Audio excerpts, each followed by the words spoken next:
समीर के बारे में सोच रहे हैं? उसके बारे में क्यों सोचूंगा मैं, लेकिन मुझे डर है कि उसके आने के बाद कहीं तुम्हारी सोच पे कोई फर्क ना पड़ जाए। ऐसा क्यों होगा पापा? आप तो जानते ही है ना, मैंने समीर को रिश्वत के जाल में फंसाकर खुद की कठपुतली बना रखा है। और आपको पता है ना, मैंने हमेशा ईमानदारी से अपना काम किया है। समीर यहाँ बदला लेने के लिए आया था तो मैंने उसका जवाब उसी की भाषा में दिया। लेकिन उसका तुम्हारे आसपास रहना तुम्हारे और कबीर के रिश्ते के लिए ठीक नहीं है। उससे क्या फर्क पड़ेगा पापा? उससे कबीर को बहुत फर्क पड़ता है। पापा, आप जैसा सोच रहे हैं वैसा कुछ भी नहीं। तो फिर तुमने समीर के सामने कबीर से शादी करने के लिए हाँ क्यों नहीं करी? समीर के चेहरे को देख के तो लग रहा था कि वो तुम्हारी इस कंफ्यूजन से काफी खुश था। इसका मतलब तो ये हुआ ना कि वो आज भी तुम्हें पाने की कोशिश कर रहा है।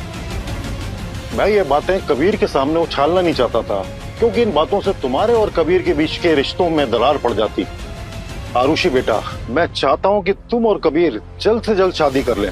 पापा, जब तक एक्स्ट्रा इंफ्रा के लिए मैं जयपुर की सबसे ऊंची इमारत नहीं बना देती ना, तब तक मैं शादी के बारे में सोच भी नहीं सकती। और इस बीच अगर समीर ने कुछ ऐसा कर दिया कि तुम्हारे और कबीर के बीच में कुछ दरार पड़ गई तो? समीर ऐसा कुछ नहीं करेगा पापा। तुम ऐसे बात कर रही हो जैसे समीर तुम्हारा आज भी दोस्त हो। आरुषि, मीडिया वालों ने तुम्हारे खिलाफ हल्ला मचा रखा है। क्या आपने करप्शन का लव कनेक्शन देखा है?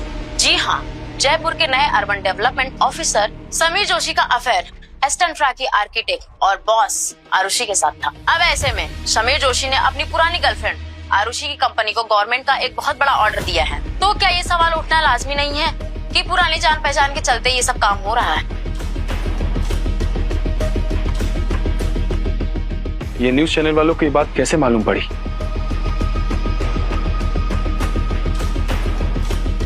समीर और आरुषि के बारे में यहाँ बहुत सारी बातें हुई हैं। क्या तुम में से कोई खबरी है?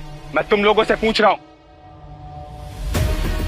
अगर मुझे मालूम पड़ा कि ये बात इस ऑफिस से बाहर गई है तो मैं उसकी जान ले लूंगा। समीर के आने से कोई गड़बड़ ना हो, ऐसा हो नहीं सकता।